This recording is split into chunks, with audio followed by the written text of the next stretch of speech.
Bismillahirrahmanirrahim. Assalamualaikum warahmatullahi wabarakatuh. Pada pembelajaran hari ini kita akan membahas mengenai sejarah organisasi-organisasi regional dan global. Nah, yang kita akan pelajari hari ini adalah mengenai NATO, atau disebut juga North Atlantic Treaty Organization. Kalau dalam bahasa Indonesia itu biasa dikenal dengan nama Organisasi Pertahanan Atlantik Utara. Nah, ini ya. Ini adalah salah satu konferensinya ya. Oke. Nah, NATO ini memiliki markas besarnya di Brussels. Itu di wilayah mana? Belgia. Sedangkan eksekutif komite militer NATO-nya berada di Washington. Mohon maaf ini ada kekeliruannya dalam penulisan. Jadi, bagaimana sejarahnya? Bagaimana sejarah berdirinya NATO? Nah, diawali tahun 1948. Nah, di tahun ini Amerika Serikat, Inggris, dan Prancis. Nah, ini Amerika Serikat, Inggris, dan Prancis ini merupakan negara penting dalam blok barat. Ya, karena kita kenal sebelumnya ada blok barat, ada blok timur. Ya. Nah, dalam blok barat ini, negara penting ini menyepakati sebuah perjanjian untuk saling memberikan bantuan secara militer jika terjadi sesuatu hal, gitu ya. Jadi saling bantu apabila di antara mereka diserang oleh negara lain, contohnya, gitu ya. Nah, lalu perjanjian tahun 1948 ini, ditandatangani di Brussels oleh 5 negara. Jadi ditambah ada Belgia dan Denmark. Nah, sehingga dikenallah dengan perjanjian Brussels, ya. Karena berdasarkan nama tempat. Pada tahun 1949, isi perjanjiannya akhirnya diperbaharui, ya, tepatnya pada bulan April. Jadi dengan memperluas keanggotaannya, gitu ya. Apa saja sih yang masuk? Nah, kita akan bahas di berikutnya ya. Anggotanya siapa aja yang masuknya? Nanti akan terlihat salah satunya ada Islandia, Prancis, Denmark, Kanada, Belgia. Belgia sudah masuk ya. Ada Luxembourg, Belanda, Norwegia. Nah, itu di tahun 49 masuk gitu ya. Dan akhirnya terbentuklah NATO gitu ya. Jadi dari memperluas keanggotaannya dan akhirnya terbentuk NATO. Nah, ini ada petanya. Yang warna biru ini adalah peta kekuatan NATO ya. Negara-negara yang tergabung dalam NATO. Nah, ini yang tadi saya sebutkan tahun 1949. Ada memperluas keanggotaannya ya. Ada Luxembourg, Portugal, Norwegia, Netherlands atau Belanda, Luxembourg, Italia, Islandia gitu ya. Prancis sudah masuk ya. Nah, dilanjutkan tahun 52 ada Turki sama Yunani, ada Jerman Barat, ada Spanyol, lalu ada Republik Ceko, Hungaria, Polandia, Bulgaria, dan sampai yang terbaru ada Montenegro. Ya. Nah, ini adalah peta kekuatannya.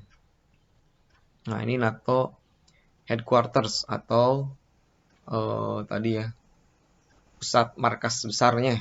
Ya. Oke.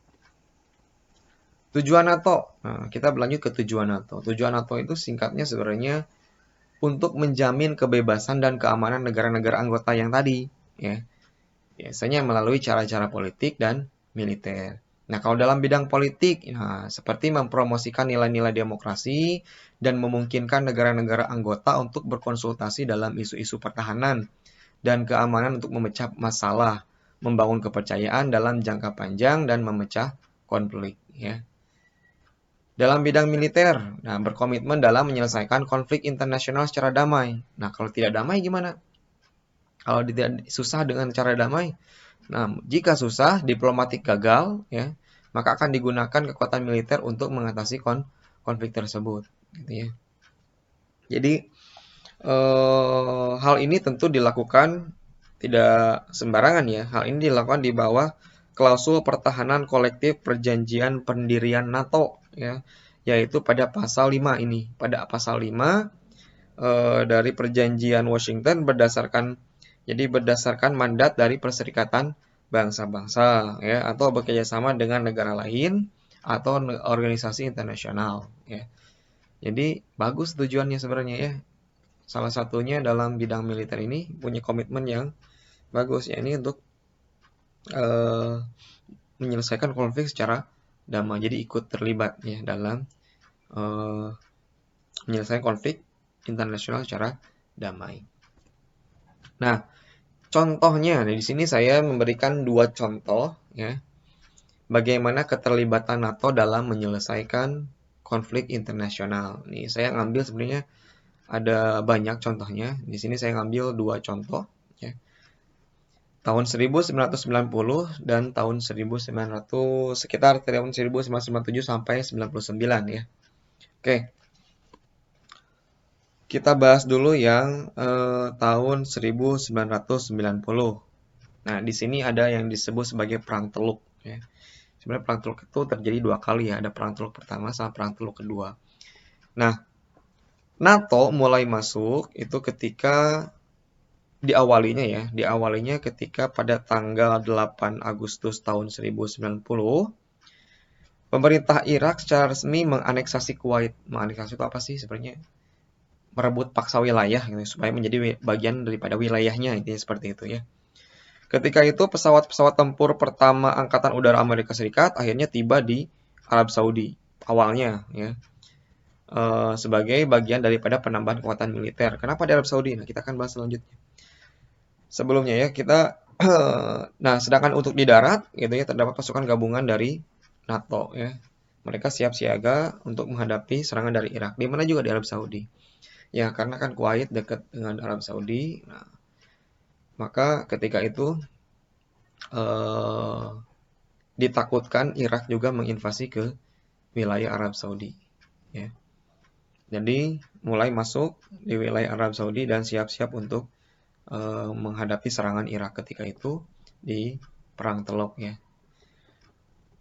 Nama operasinya itu kalau nggak salah operasi Desert Shield gitu, ya.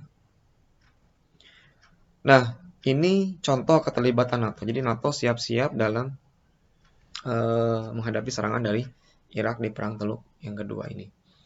Nah, selanjutnya di Kosovo atau disebut juga Perang Kosovo tahun 1997 sampai 1999. Ya, ini antara tahun inilah. Nah, bagaimana apa sih Kosovo? Ini Kosovo itu salah satu wilayah, ya, yang etnisnya itu etnis Albania, ya. Jadi di tahun 1997 sampai 1998 ini, ya, ada pergolakan lah gitu, ya, di wilayah Kosovo ini, ya.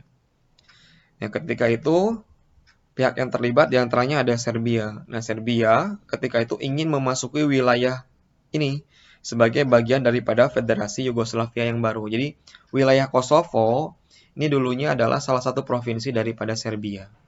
Nah, Serbia dulunya adalah tergabung dalam Federasi Yugoslavia.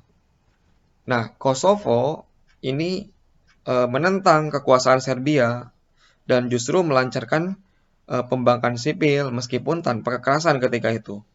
Nah, dalam perkembangannya, warga etnis Albania ini melancarkan perang gerilya terhadap Serbia ketika itu.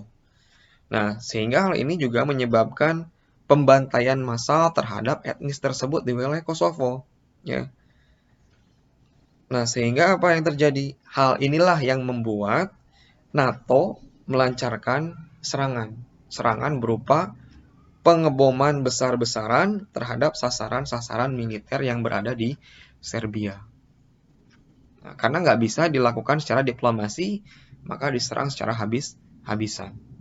Nah, inilah salah satu keterlibatan NATO dalam penyelesaian konflik di internasional, ya. Nah, sekarang silakan Anda lihat tugasnya, ya. Lalu kerjakan dan kumpulkan di Google Classroom yang sudah tersedia gitu, ya, di menu tugas Anda. Terima kasih. Sampai sini dulu untuk pertemuan pertama kita kali ini. Semoga bermanfaat. Assalamualaikum warahmatullahi wabarakatuh.